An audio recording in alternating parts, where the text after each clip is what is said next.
We've got kind of a fun one today. This is a little kind of a as seen on TV type nightlight slash rechargeable flashlight setup. The idea being that it's an inductive charging, and when the power goes out, the flashlight automatically comes on, and you can take it out and use it as a flashlight. This one, however, is not charging the flashlight on its own, so we're going to take a look at how it works, and if we can't find what's going on, find the problem. Okay, so here's what's inside. We've got a little control board here, the power electronics, and here's the inductive coil. This is the base the flashlight would set in. And you can see we've got some surface mount components on the back there. Not sure if you can focus on that. And here's the front side. That didn't help. Okay, so we got it all set up. We got power to it through our death cord there. Now this is a pickup that I've made here. It's just it's a speaker voice coil going into our scope lead there. So if we get any kind of inductive coupling, we should be able to see it on the scope there. So I'm just gonna slip that guy in there. Okay, that's a little, yeah, you know. So let's see what we got. Looks like we've got nothing. That noise, we're at 5 millivolts per division. I would expect we'd get more than that. And it looks like there is some kind of a regular waveform, but it's a little bit all over the place. Looks like it's just picking up noise. Yeah, there is. Let's see. Let's take a closer look. Okay, now here's something I notice. That looking a little bit closer on the component side, one of these caps.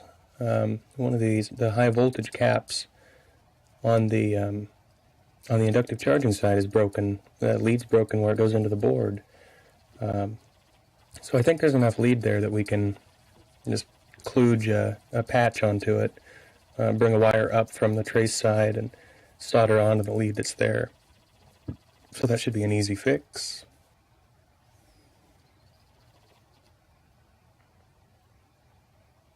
And okay, so there's the repair we've got. I think it's out of focus, sorry.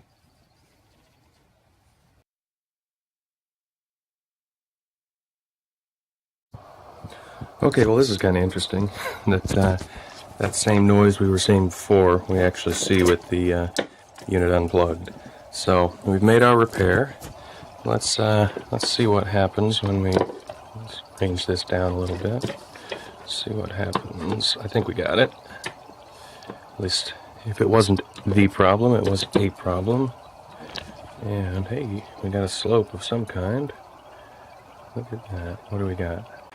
Looks like, yeah, we've got 25 volts RMS, 60 kilohertz.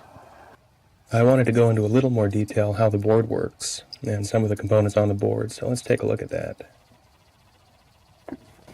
Okay, and we're back. So, here's a close-up of the board that I've marked up a little bit. Now this is the trace side, of course, showing all the interconnections and the surface mount parts. You see there's a couple of SOT23 transistors, and the only other components on this side are little surface mount resistors. Now this is a trick that I like to do when reverse engineering stuff, is take a photo of both sides of the board and register them together, put them in Photoshop or GIMP, and lay them over the top of each other. So here we see the parts side. I've got it on a separate layer, and adjust the transparency, and you can kind of fade the two of them together. But we don't see much going on here, except there's 2 bridge rectifiers, which is a little unusual, but there's 2 separate DC feeds. That'll come into play when we go back to the other side of the board. And then we see a couple large package resistors there, through-hole resistors, Other than that, just a bunch of caps. There's an electrolytic cap, another one. If you're ever in question, scoping a board like this or putting a meter on a board like this, electrolytic caps are always a good place to start because they can only be powered up one way. So the negative side is almost always ground. If you're looking for a ground to reference, electrolytic caps can be a really good clue on a board. And then we see one Zener here, a Zener diode. It's usually used as a real simple voltage regulator, which is what it's being used for here. So let's go back to the other side. Actually, we'll lay these over the top of each other. And we can still see the resistors and the caps, but mostly the trace side. And so I've broken it up. We can see here, AC comes in through this Molex, and it feeds these two bridge rectifiers, the AC sides of both. So I've got that marked up. Okay, so this all is just a straight AC section. Here we have the DC side of both of those bridge rectifiers. The black is a common ground rail that's shared between the two of them, and then here's the hot leg going through a resistor, which I haven't shown. Real low value, I think it's 120 ohm resistor, probably just current limiting, over to this positive rail that had that Zener to ground. So that's holding it. It's a 6. I think I wrote down it's a 6-volt 2 Zener. So anything over that, it would conduct to ground. I suppose that series resistor is kind of necessary for the Zener too, to keep it from pulling too much current. Anyway, and then there's this second bridge here, shares a common ground rail, and then the AC, or the DC rather. I forget what the value of this was, but it's really strange because the only thing it does, it feeds one side of the coil going out, just straight unregulated DC. Although they do have, a couple caps to ground to smooth it out. The other side comes up through this resistor, biases this transistor Q1, and then the only other thing is another cap to ground. We can see this electrolytic, the footprint of it on the component side, connecting hot and ground there, and that's all that their straight DC is doing. So you can imagine this is about a 5 ohm coil. Lots and lots of winds of small diameter wire. So you can imagine under almost any circumstances you're still going to have system voltage here. Let's call it 10 volts. I forget that. I don't remember the value at all. I think it was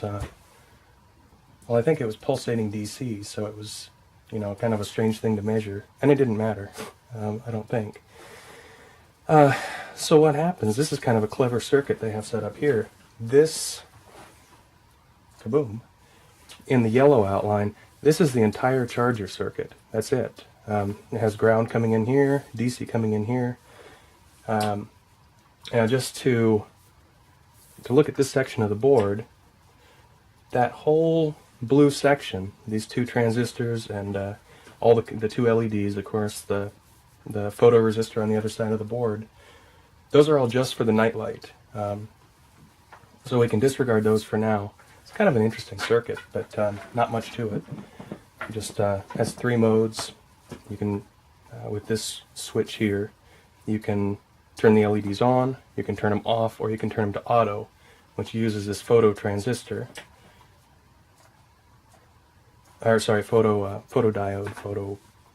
yeah, it's probably a photodiode, I guess you'd call it. So actually, I wrote it wrong in the schematic, but that doesn't matter. Anyway, in the auto mode, it uses that to pull current through the LEDs, only when it's dark. But that's all that's going on here is one of these transistors, the base current is through a weak pull-up, and the diode conducts. I think it actually conducts with light present. I might have that backwards. Might be conducts with darkness. But anyway, the base of this transistor switches on. There's a weak pull-up on this rail, and collector to emitter. No wait, I have that backwards. Well, anyway, this transistor switches on this transistor gives a ground to the two LEDs, to this rail coming around here through the switch. Yeah, not much to it. Now this one, on the other hand, this circuit over here, we see ground coming in. I actually had to ohm out, or diode out the transistors to figure out collector and emitter and base. Because with SOT 23s, I think they vary. I think there are different pinouts. This might be a real common pinout. Maybe I just never learned that. But looking at, let me go ahead and go back to just the trace side. You can see 3 terminals there, one in the middle of the left, one in the upper and lower right. Let's see what I've got here. In that case, this terminal's the base, collector, and emitter. So when we get current to flow this way, we also pull current this way. Small current flowing this way generates, allows a large current this way. So that's the active component. I'm not really sure exactly how this circuit works, except that it's some kind of a resonant circuit where the base is coupled through a cap to ground. That cap charges when the base isn't conducting. Base starts to conduct, it drains that cap, and there's some kind of a time constant built in. I've got it drawn out here. I don't know how well you can. Let's see. Oh, except my shadow of my hand, huh? So you can see they've got a cap across the transistor. They've got this cap, which of course would. Oh no, that's just a filtering cap. Well, anyway, here's what I traced out from the circuit. Like I say, I don't exactly know how it works. Oh, this 0.1 mic would be the cap that charges and discharges as the base conducts, through this real high value pull up. So very little current can flow through that, but 0.1 mic of capacitance gives it a lot of reserve current that can flow through the base for a period of time, and that fundamentally gives you the time constant that determines the frequency of the output. Again, I don't know how exactly. I certainly couldn't do the math. But anyway, we see 2 caps, one across, collector and emitter, and one just across our ground path. And one of those was the cap that we found loose, the broken lead, this guy here. So I guess that's about all we're going to cover. We'll button it back up and see if it works. We already know it works, but we'll see if it works. All right. Okay. So we've got it back together. All right. Admission. We did have 2 of them. One of them actually was a good working unit, so that always helps to troubleshoot if you can, get a good working example. And actually, now that I've got them reassembled, I don't remember which one is which. So I just want to make sure that both of them work. So let's check the nightlight function. On, off, auto. Okay. And let's see here. Oh yeah. Oh yeah. Now these are arbitrary units, but we can see we have a real strong signal coupled to this just a speaker voice coil that I've hooked up to the scope. Ooh, look at that.